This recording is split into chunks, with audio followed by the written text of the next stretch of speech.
साल 1999 18 मार्च सेनारी गांव जहानाबाद में पड़ता है। शाम के 7:30 बजे थे। उस गांव में भूमिहारों की लाशों की ढेर बिछा दी गई थी। ठकुरवारी में हाथ और पैर बांधकर 45 लोगों का गला काट दिया गया था। ये देखने पटना हाईकोर्ट के तत्कालीन रजिस्ट्रार पद्मनारायण सिंह देखते ही उन्हें बर्दाश्त नहीं हुआ और मौके वारदात पे उनकी डेथ हो गई थी। ये देखने नीतीश कुमार, जॉर्ज फर्नांडिस सब आए, लेकिन वहां के तत्काल चीफ मिनिस्टर राबड़ी देवी और लालू यादव नहीं आए। और ये पूछने पे बताया गया कि मैं क्यों जाऊं, वो लोग हमारे वोटर्स नहीं हैं, वो मरे या कटे मुझे क्या। इतने बड़े नरसंहार के बाद तत्कालीन प्रधानमंत्री अटल बिहारी वाजपेयी ने कांग्रेस पे निशाना साधा। कहा कि सबसे बड़ी गलती कांग्रेस की है कि ऐसे पार्टी को सपोर्ट किया जो कि ये सारे नरसंहार को करवाया है। यहां के भूमिहारों का मानना था कि ये सारे नरसंहार लालू यादव ने करवाया था। नमस्कार, मैं हूं अरुण कुमार। ये वीडियो को अंत तक जरूर देखिए। साल 1999 18 मार्च 400-500 की संख्या में हथियार बंद बहुत तेजी से बढ़ते जा रहे थे सेनारी गांव की ओर। सेनारी गांव उस समय ये जहानाबाद में पड़ता था, अब ये अरवल में पड़ता है। कुछ ही दूर आगे बढ़ने के बाद एक थाना आता है, सहरसा थाना। उस गैंग के लीडर ने कहा, आधे लोग इस थाने को घेर लो और आधे लोग गांव की ओर आगे बढ़ो। 3-4 गुटों में बट जाते हैं और गांव की ओर आगे बढ़ने लगते हैं। गांव में घुसते ही वहां के एक घर के आगे 4-5 लोग आपस में बातें कर रहे थे। हथियार बंद को देख वो सब लोग भागने लगे। तभी एक अधेड़ उम्र का एक आदमी बोलता है, भागो मत, मैं कुछ नहीं करूंगा, मुझे बस ठकुरबारी जाना है, वहां का रास्ता बता दो। वो 5 में से एक लड़का कहता है कि चलिए मैं आपको ठकुरबारी का रास्ता दिखाता हूं। तभी अधेड़ वापस बोलता है कि आप सब चलिए ना मेरे साथ, वहां ठकुरबारी में बैठ के हम लोग भजन कीर्तन करेंगे। और वो 5 लोग को साथ लेके चले जाते हैं। जैसे ही ठकुरबारी पहुंचते हैं, वो अधेड़ आदेश देता है अगले आदमी को कि ये सबों का हाथ पैर बांध दो। ये 5 को समझ में आ जाता है कि वो लोग बुरी तरीके से फंस चुके हैं।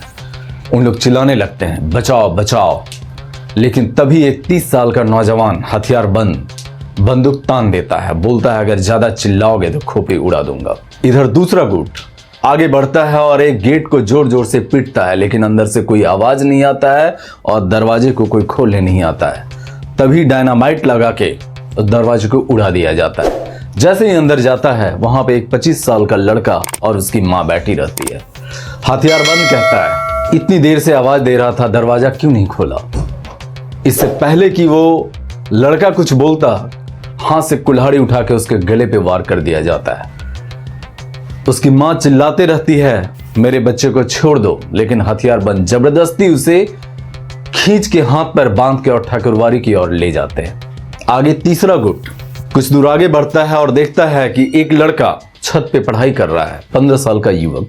उसे आवाज देता है, कहता है कि नीचे और मुझे बताओ, मुझे किसी का पता जानना है। और जैसे ही नीचे आता है, वो लड़के को तेजी से खींच के और घसीटते हुए उसे भी ठकुरबारी ले जाया जाता है। जैसे ही सब लोग ठकुरबारी पहुंचते हैं, हथियार बंद में से एक आदमी तेजी से भागता हुआ जाता है थाने वाले गुट के पास और कहता है, सारी तैयारियां हो गई है, थाने के ऊपर हमला बोल दो और देखो कोई पुलिस ना आ पाए। कुछ ही देर बाद वहां पे लगभग 40-45 की संख्या में लाइन में खड़े हो जाते हैं और सबों के हाथ पैर बंधा रहता है।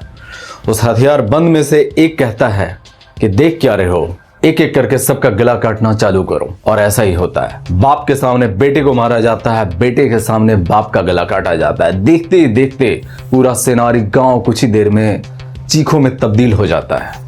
कुछ देर में सारे गैंग टूट पड़ते हैं, कोई गड़ासा लिए हुए, कोई कुल्हाड़ी लिए हुए, सब एक एक करके वार करने लगते हैं। काफी महिलाएं गांव की ठकुरबारी की तरफ आने की कोशिश करती है, लेकिन लाठी और डंडे से उन्हें मार के भगा दिया जाता है। कुछ लोग तो बदतमीजी करने की कोशिश भी करते हैं और कुछ लोग महिलाओं के साथ रेप करने की भी कोशिश करता है, लेकिन टाइम बहुत ज्यादा हो चुका होता है। 12 बजे तक इन लोग पूरा गांव में तांडव मचाते हैं, नारा लगाते हैं, रणवीर सेना मुर्दाबाद, लालू यादव जिंदाबाद, एमसीसी जिंदाबाद। ये नारा लगाते हुए फिर गांव से बाहर चले जाते हैं। नजदीकी थाना से जहानाबाद मुख्यालय पे कॉल जाता है और बताया जाता है कि सर सेनारी गांव में हमला हो गया है, यहां जल्दी से फोर्स भेजिए। और बहुत भारी मात्रा में फोर्स वहां से भेजा जाता है, लेकिन हर जगह डायनामाइट बिछे होते हैं, सारे रास्ते ब्लॉक रहते हैं। लगभग 3 से 4 घंटा तक मुठभेड़ होता है हमलावरों और पुलिस के बीच में। जैसे तैसे 3-4 घंटे के बाद पुलिस वाले पहुंचते हैं सेनारी गांव। उसमें से एसआई थाना प्रभारी जमुना सिंह टॉर्च जलाकर देखता है और देखता है कि पूरा बुचड़खाना बना रहता है। लगभग 35 की संख्या में कटी फटी लाशें, और उसमें से 4-5 लहूलुहान रहते हैं जो कि जिंदा दिखते हैं। सारे लोगों को इलाज के लिए नजदीकी अस्पताल भेजा जाता है। और इसी बीच जमुना सिंह के हाथ एक चिट्ठी लगती है, उसमें लिखा रहता है, मेरे प्यारे गरीब भूमियार भाइयों, आप लोग ये जात पात के चक्कर में और रणवीर सेना के चक्कर में नहीं फंसिए। लक्ष्मणपुर बाथे, शंकर बिघा और नारायणपुर का परिणाम है ये सेनारी नरसंहार। और इसके बाद जमुना सिंह पूछते हैं कि क्या ये सारे हमलावर को किसी ने देखा है। उस बीच एक लेडीज आती है। वो लेडीज अपना नाम चिंतामणि बताती है और बताती है कि उनके पति और बेटे को जबरदस्ती हाथ पैर बांध के और ठाकुरवाड़ी के और ले जाते हैं, और वो उन लोगों के पीछे भाग के आती है और देखती है कि वहां पे 40 से 45 लोग कतार में खड़े रहते हैं और सबके हाथ पैर बंधे रहते हैं, और सारे लोग उन्हीं के गांव के भूमियार होते हैं। उनके सामने ही पहले बेटे का गला काटा गया और उनके बाद उनका पति का गला काटा गया, और एक एक करके सबों का गला काटा गया। गला काटने वाले में से दुखन राम भुइयां और रमेश यादव रहते हैं। और उसके बाद इन लोग नारा लगाते हैं, और उसके बाद मैं बेहोश हो गई, और उसके बाद का पता नहीं। अगला दिन पटना हाईकोर्ट के तत्कालीन रजिस्ट्रार पद्म नारायण सिंह सेनारी गांव आते हैं और देखते हैं कि उनके ही परिवार के 8 लोग की हत्या हो चुकी होती है।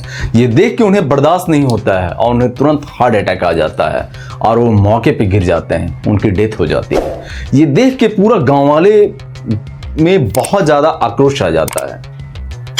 तभी अटल बिहारी के सरकार में मंत्री रहे जॉर्ज फर्नांडिस, नीतीश कुमार और यशवंत सिन्हा सेनारी गांव आते हैं। सभी लोग काफी नाराज रहते हैं। गांव वाले ने जम के नारा लगाते हैं, लालू यादव मुर्दाबाद, एमसीसी मुर्दाबाद, और बताते हैं कि प्रशासन मुर्दा है, हम लोगों को हथियार दे दिया जाए, हम लोग अपनी रक्षा करने जानते हैं। और पुलिस वालों को लाशें उठाने तक नहीं देते हैं, पोस्टमार्टम तक नहीं करने देते हैं। फर्नांडिस के काफी समझाने बुझाने के बाद इन लोग तैयार होते हैं लाशें उठवाने के लिए और पोस्टमार्टम कराने के लिए। ये सारे घटना होने के बाद वहां के तत्कालीन मुख्यमंत्री राबड़ी देवी और राजद सुप्रीमो लालू यादव, ये दोनों वहां पे देखने के लिए नहीं आते हैं, जिनका दायित्व बनता है, चूंकि वहां के मुख्यमंत्री होते हैं। और एक लेखक मृत्युंजय शर्मा अपने बुक में लिखते हैं द ब्रोकन प्रोमिसेस में कि जब राबड़ी देवी से पूछा गया कि आप सेनारी गांव क्यों नहीं गए, तो वो बताती है कि वो लोग हमारा वोटर्स नहीं है, मैं क्यों जाऊं देखने के लिए। इस बयान के बाद काफी विरोध होता है। दरअसल लक्ष्मणपुर बाधे, शंकर बिघा और नारायणपुर नरसंहार के बाद तत्कालीन प्रधानमंत्री अटल बिहारी वाजपेयी राबड़ी सरकार को बर्खास्त कर देती है, लेकिन राज्यसभा में बहुमत नहीं होने के कारण राष्ट्रपति शासन वापस ले लिया जाता है और बीते 9 मार्च 1999 को वो दोबारा मुख्यमंत्री बनती है। और उसके 9 दिन बाद ही 18 मार्च को सेनारी कांड होता है।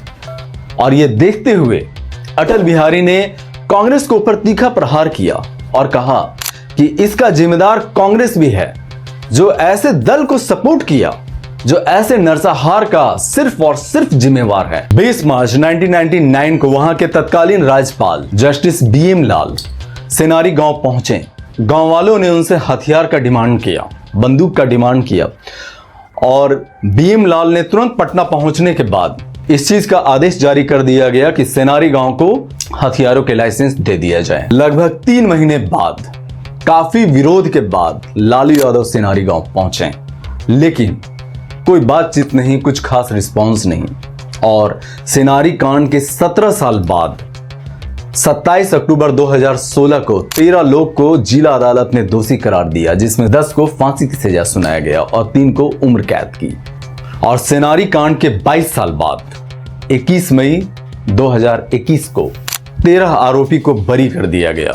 कितनी अजीब बात है ना, इतना बड़ा नरसंहार हुआ और यहाँ पे आरोपी 0। मृत्युंजय शर्मा ने लिखा कि भूमिहारों का यह मानना था कि यह सारा हत्याकांड लालू यादव के इशारे पे हुआ, क्योंकि वो बैकवर्ड को अपना वोट बैंक बनाने के लिए उन्होंने हरिजनों और दलितों को हथियार सप्लाई करवाया और ये सारे घटना को करवाया गया, अंजाम दिलाया गया, ताकि जो इनका वोट बैंक नहीं थे वो खत्म हो जाए और दलित और ये लोग उनका वोट बैंक बने रहें और ऐसे ही जंगल राज चलता रहे। ये उनका प्लान था। कितनी अजीब बात है कि इतना घटना होने के बावजूद भी किसी को दोषी करार नहीं दिया गया, किसी को सजा नहीं सुनाया गया। इसके बाद सेनारी गांव विधवाओं की गांव कहे जाने लग गई। और इसी के साथ मैं आपसे फिर मिलूंगा। अगर ये रिपोर्ट आपको अच्छी लगे तो कृपया लाइक कर दें, अपने दोस्तों में शेयर कर दें, ताकि पता चले लोगों को कि हम बिहार से आते हैं और हम लोगों के साथ क्या क्या हुआ। और सब्सक्राइब कर दें। फिर मिलते हैं।